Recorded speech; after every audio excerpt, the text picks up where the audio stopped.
Hi everyone. Today I want to talk to you about working with transits, which is a simple guide to understanding the moving sky. So, transits show us the current planets in the sky at any given moment. Just as the moment you were born gives you your birth chart, you can observe the chart of the moment, which can give you greater understanding of planetary alignments. So, for example, I'm recording this episode today while the sun is in Taurus, the moon is in Libra and is a Leo rising. And with transits, we move away from the fixed natal chart, which is a snapshot in time, and move towards the more cyclic nature of the planets, which are in constant movement. And it's this motion that symbolizes different themes and energies that continually shapeshift through our lives. So I'm going to talk to you really briefly now about the different planetary rhythms. So the ascendant, which isn't a planet, it's a point in the sky, signifies the horizon, and this changes every 2 hours. So the rising sign changes every 2 hours. We are currently in Leo, as I said, but in the next hour or so, it will move into Virgo and so on. So we get all 12 rising signs throughout the day. The moon is the fastest moving luminary. So it moves through the signs every 2.5 days. And that gives us our lunar calendar, which is roughly 28 days. The sun moves or changes signs once a month, not a calendar month, but it's every 4 weeks. So we get every sign in 1 year. And both Mercury and Venus are 3 to 4 weeks. And again, they give us like a yearly cycle. Mars stays in a sign for roughly 2 months. So the whole cycle takes about 2 years to get through all 12 signs. And then as we move further away from the sun, the cycles get longer. So Jupiter takes a year to move through a sign. And so it takes 12 whole years before we get through the whole zodiac. Now, Saturn, the planet of time, takes the longest of the 7 traditional planets, and it takes about 2.5 years to move through a sign. So to go through all 12, the whole Saturn cycle is 27 to 29 years, depending. And that signifies our Saturn return at that age. Now, the outer planets, Uranus, Neptune, and Pluto, they take a really long time to move through the signs. And so they are classed as generational planets because people you're of similar age will have those similar planets, those outer planets in their chart. So, for example, most Gen Z will tend to have Pluto in Sagittarius, whereas Gen X will tend to have their Pluto in Libra. Now, why does any of this matter? Repeating cycles create recurring themes, and this astro weather tracking it helps timing and greater awareness. I definitely don't want you to start overthinking and planning and organizing to the minute detail. Obviously, we need to live our lives, but having that greater awareness for me has definitely been life changing and life enhancing. And the best bit about it's quite simple and easy to access. And that's what this whole episode is about. So how do I use transits? So I use a few tools. We're lucky we live in a digitally forward modern world. So we have tools now. We don't have to just observe the sky. We can have all of the calculations done for us. So the 3 tools that I use, first of all, I use a website called Moon Tracks. And this is a really good website because there's a particular page where you can just click on Mars and know exactly for the year. And I think the year before and the year after, exactly where Mars will be at any given time. And it's just so quick and easy. So if I'm like, how long has Saturn been in Aries? Not long enough. I'll go have a quick look and I'll see, okay, it's not moving. It's not moving to Taurus until 2028. AstroSeek. AstroSeek is my favorite astrology website. I think it's the best one out there. It has got so many tools, so many calculators, and you can just do so much with it. And it's always being updated as well. So the person behind the website of AstroSeek is constantly evolving with different people's needs, what tools they might want. So it's not just a static website either. And it's obviously you can go as deep as you want, but it is great for beginners, I think. Yeah. So I'll put these websites in the comments so that you can check them out yourself if you haven't already.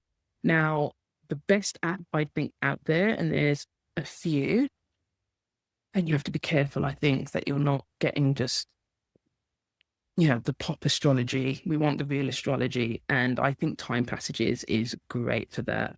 I personally use the pro version so I can get a lot more out of it. But honestly, the free version is great too. My husband has recently downloaded it and finds it really accessible. And with the free version, you can get your full horoscopes. You can get a full download of all the different planets in your chart, but you can also get a daily horoscope. And most importantly, I think you can get the chart of the moment. And so what I do is, oh, that happened. What's the chart of the moment? Oh, that person said something. What's the chart of the moment? You get the gist. I'm in Time Passages constantly. I'm always checking the time of the moment. And I'm not suggesting that you become as obsessed as I do. But if something does happen, or you get a certain spiritual download or just anything, and you just think, what's happening in the sky right now? And then you have a look, it can often be quite eye-opening how the astrology kind of reflects our lived experience. And so I am talking to you about transits and tracking them because you can get to plan life with more awareness. And when you've got more awareness, then you are definitely living as fully as you can, I believe. So let me give you some examples of how I've kind of used it in recent weeks. So a few weeks ago, the moon was moving from Taurus to Gemini on a Sunday. I think it was about 4 p.m. And we usually cook our Sunday roasts about 5. And I was like, "Yeah, I want to catch that Taurus moon." So I said, we're going to cook at 1 p.m. today. We're going to cook earlier because I want to catch that Taurus moon, because my experience of when the moon is as happy as it can be is the food tastes better, cooking comes out better. It's just a much better experience, and the roast was good. And I'm glad that I made that very simple tweak. It was nice to get cooking out of the way as well, but also just catch that exalted moon. And there's nothing bad about a Gemini moon. The roast would have been fine, but I just wanted to utilize the fact that the moon was so happy. It's taken me a long time to do this, but I'm now finally tracking Venus to making those best decisions of when I get my hair done. I'm a Leo rising. I'm going to want to make sure my hair's did. So last year when Venus was in Libra, I got my hair done. And a few months ago when Venus was exalted in Pisces, I also got my hair done. And so just taking advantage of what that transit can yield is really good. And you can do it on a very small scale. You can do it on a really big scale. I have been going to beachfront saunas this year. My first one was on the Cancer new full moon or new moon, I can't remember, in January. But I do tend to avoid going to saunas during fire moons just because and I know saunas are hot, but on those fire moons, they just the heat just seems to be more intense. And you might get, I feel like I get more dehydrated. And I think once I probably made the mistake of going on a fire moon and we had to actually switch cabins because the guy was like, it's actually too hot in here. We're going to have to open the window and the door and just let it cool down. So avoided saunas during fire moons, I did. And I did also have it wasn't a challenging conversation, but I felt a bit anxious about it. And I just wanted to feel like it was going to go well. So I made sure I waited until the moon was in Libra, and it did go well because Libra is the sign of diplomacy and being tactful. I definitely probably would have avoided, for example, a Sagittarius moon where it's just blunt and to the point, and the message might not have landed as well or be as well received. I think it's really important here to re-emphasize that this is meant to be supportive and it's not meant to be a way to control your life to every minute. And I don't want it's meant to alleviate anxiety and stress. It's not meant to make things more difficult. So please bear that in mind when you're kind of doing this yourself.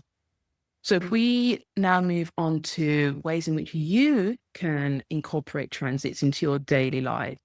I know I always go on about the moon. That's all it's always like the moon. But honestly, start with the moon. Monthly repeating cycle. It's easy. It happens every month. You know what you're getting, and it's easy to track your moods, track energy, track activities like cooking that Sunday roast. And so, I don't know, next month, maybe decide that you want a self-care day. You think, you know what? I actually need time to myself. You might not have the time to do a whole day. It might even just be a few hours. But if you are trying to relax and kind of feel back into your body and ground, then a great self-care day would be either on the Cancer, Taurus, or Libra moon, for example. I do want to talk about Mercury retrograde. Can't talk about transits without talking about Mercury retrograde. Even if you don't do very much with any of it, I would at least look to see when Mercury is going retrograde and put that into your calendar, just as a FYI. I'm not saying you need to do anything more with that, but just put it into your calendar just gives you a heads up that, okay, these 3 weeks might be a bit more glitchy, because while the world doesn't stop during Mercury retrograde, things can definitely get glitchy, you can slow down. And I try to, where possible, ensure that any heavy technical IT type work isn't scheduled during these times. I would definitely avoid signing any legal documents or contracts where you can, simply because these can either be delayed or even reversed when Mercury then stations direct. And where possible, and I always say where possible because sometimes it's just not possible, but where possible, avoid important communications or short/long distance travel. Actively use this time instead to revise, revisit, recycle, recharge, reset, renew, recalibrate. You get the picture. I want to make it really clear here again that none of this is supposed to add stress, make you feel more anxious. Don't worry if you have to travel by train on the day Mercury stations retrograde. Just give yourself more time for delays or disruptions. Life has to go on, so this is meant to be supportive rather than prescriptive. If you have to sign a new lease, just take your time to triple check everything first. Or you can do what I did and told my financial advisor that we weren't able to sign while the moon was void. And she must have thought I was absolutely crazy, but she was fine. And it's those little things that just help you feel more confident, I think, just having that awareness. Another thing that you can do that's really easy is journal alongside each sun season. So when it's Gemini season, are you more curious, more sociable? Is there more work gossip? Are you feeling more distracted, more scattered than usual? During Libra season, it's a good time to focus on relationships. Are you addressing balance? Are you able to say no guilt-free to people pleasing, for example? A good one is to start with your birthday season and see what comes up for you then. So there's loads of ways, really easy ways to work with the transit without becoming obsessive. Just putting a few dates here and there on your calendar, maybe downloading the Time Passages app, and yeah, just starting to sync with the cosmos. So if you've been interested in anything I've said today, you can download my free worksheet and yeah, start building your relationship with cycles.